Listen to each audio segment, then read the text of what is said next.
مبارکہ غیر معلم بنت القلم والنون وسر بین الکاف والنون ودلیل ارادت کن فیکون وکتاب المکنون آیت اللہ العظمی وزوجت آیت اللہ الکبری محافظۃ النبوہ وناشرۃ ولایہ ام الکتاب ام القرآن ام الانوار ام العائمہ ام المعصومین ام العلوم ام الہدی ام الحسن ام الحسین ام المحسن ام العباس و ام ابیہا السیدہ فاطمۃ الزہراء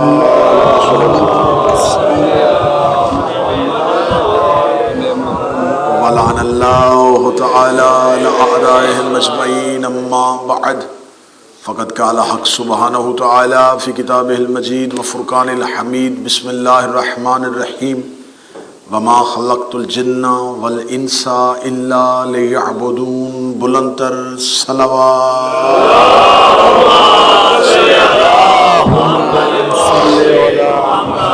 دعائے مالکان ذکر بندگان ذکر کا وارثان ذکر کی بارگاہ میں پیش ہونا قبول و منظور فرمائے۔ آغازادی سے عبادت کا بہتر سے بہتر اجر عطا فرمائے۔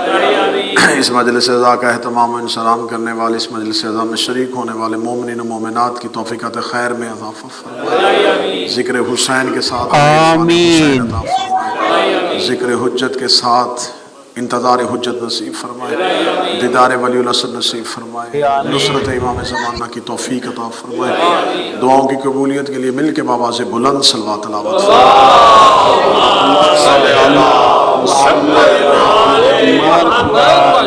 اجازت ہے گفتگو شروع کریں۔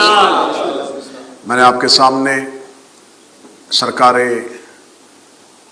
حضرت زین العابدین علیہ السلام کی بارگاہ میں معروضات پیش کرنے کے لیے اللہ کے قرآن سے اس آیہ کریمہ کا سہارا لیا ہے جس میں خدا مقصد تخلیق انسان کو واضح کر رہا ہے۔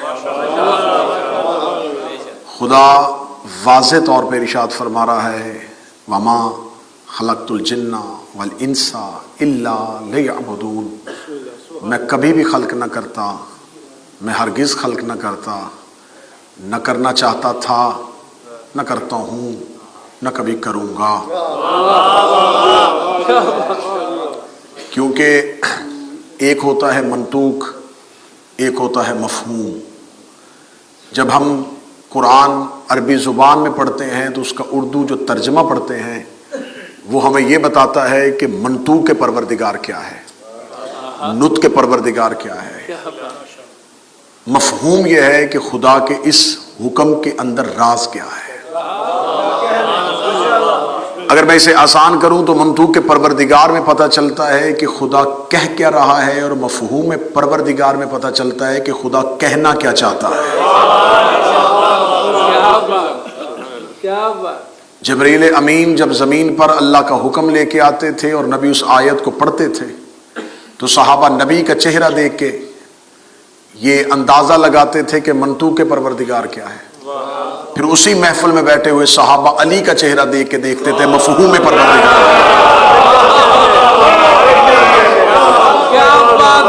کیونکہ نبی یہ بتاتے تھے کہ اللہ کہہ کیا رہا ہے، اور علی یہ بتاتے تھے کہ اللہ کہنا کیا چاہ رہا ہے۔ اب اس آیت کو لیا گیا ہے کہ یہ آیت اللہ نے عبادتوں کے لیے مقرر کی ہے۔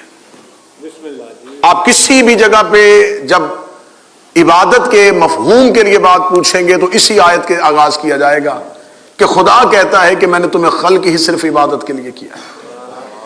میں اس آیت کو کھول کے پڑھتا ہوں، وا ما، یہاں یہ کلمہ حصر ہے، حصار ہے اس کے اندر۔ جب خدا انکار کر دیتا ہے، پہلے انکار کرتا ہے، تو پھر اس حکم کی زور کو واضح کرتا ہے کہ کتنا زور ہے اس حکم میں کہ خدا نے انکار پہلے کیا ہے۔ اور نفی جو ہوتی ہے یہ اسباب سے زیادہ بلیغ ہوتی ہے. جس حکم میں نفی پہلے آ جائے اس کا مطلب ہے وہ حکم زیادہ طاقتور ہوتا ہے, اس میں بلاغت اور فصاحت بڑی زیادہ ہوتی ہے. اس لیے کہ ہم کلمہ پڑھتے ہوئے یہ نہیں کہتے ہو اللہ ہو, وہ اللہ ہے, ہم کہتے لا الہ الا اللہ.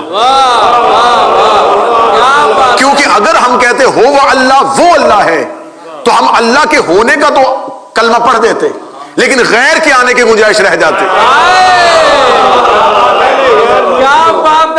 اگر ہم کہتے کہ وہ اللہ ہے تو اس میں اس کی وحدانیت کی ایک گواہی تو دے دیتے, لیکن غیر کے آنے کی گنجائش رہتی. لیکن جب ہم نے کہہ دیا لا الہ, اب غیر کے آنے کی کوئی گنجائش نہیں. جب نبی نے کہہ دیا تھا کہ قل لا اسألکم علیہ اجرا الا المودۃ فی القربى, کچھ بھی نہیں چاہیے اور کچھ بھی نہیں چاہیے, صرف اور صرف قربہ کی مودت چاہیے. تو جہاں انکار واضح ہوتا ہے اور اس حکم میں زور زیادہ ہوتا ہے, یہاں خدا کہتا وما, کوئی اور مقصد نہیں ہے, کچھ بھی نہیں ہے, اور میں نے خلق کرنا ہی نہیں تھا, اس کے پیچھے کوئی اور مقصد نہیں ہے. جنات کو اور انسانوں کو الا لیعبدون, صرف ایک ہی مقصد ہے کہ وہ عبادت کریں. اب حکم پروردگار یہ ہے کہ میں تم سے چاہتا ہی صرف عبادت ہوں. تمہید میں آپ ساتھ دیں گے, اور کچھ بھی نہیں چاہتا.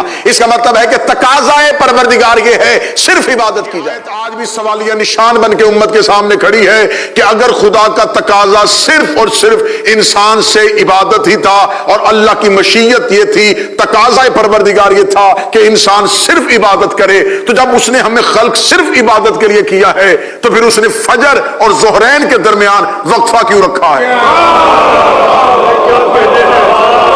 ظہرین اور مغربین کے درمیان وقفہ رکھا ہے. وہ خدا ہم سے چاہتا ہے اور کوئی بھی مقصد نہیں ہے, صرف ہمیں خلق ہی عبادت کے لیے کیا گیا ہے. تو پھر اس نے عبادت کے اوقات مقرر کر دیے ہیں. تم نے اس لمحے فجر پڑھنی ہے, اس لمحے تم نے ظہر پڑھنی ہے, پھر تم نے عصر پڑھنی ہے. مغرب اور عشاء نمازوں کے اوقات مقرر ہیں. روزہ ہر دن نہیں رکھا جا سکتا, سال میں ایک مہینے میں واجب کر دیے ہیں. زکات سال میں ایک بار واجب کر دی ہے. حج ایک دن واجب کر دیا ہے. میرے اللہ, جو عبادتوں کا وزن تو نے انسان پہ رکھا تھا اس کے تو نے وقت بتائے ہوئے ہیں, اس کے تو نے اوقات بتائے ہوئے ہیں. اس لمحے یہ عبادت کرنی ہے, ان اوقات میں یہ عبادت کرنی ہے, اور ہم سے تقاضا یہ کر رہا ہے تم نے ہر لمحہ عبادت کرنی ہے, تم نے ہر وقت عبادت کرنی ہے. میں نے تمہیں خلق کی عبادت کے لیے کیا ہے. تو پھر مجھے حسینیہ بریڈ فورڈ میں یہ پہلا جملہ کہنا ہے, اس کا مطلب یہ ہے آیت کا تقاضا کچھ اور ہے اور یہاں سے مخلوق بھیج کچھ اور نہیں ہے. اس کا مطلب اللہ چاہتا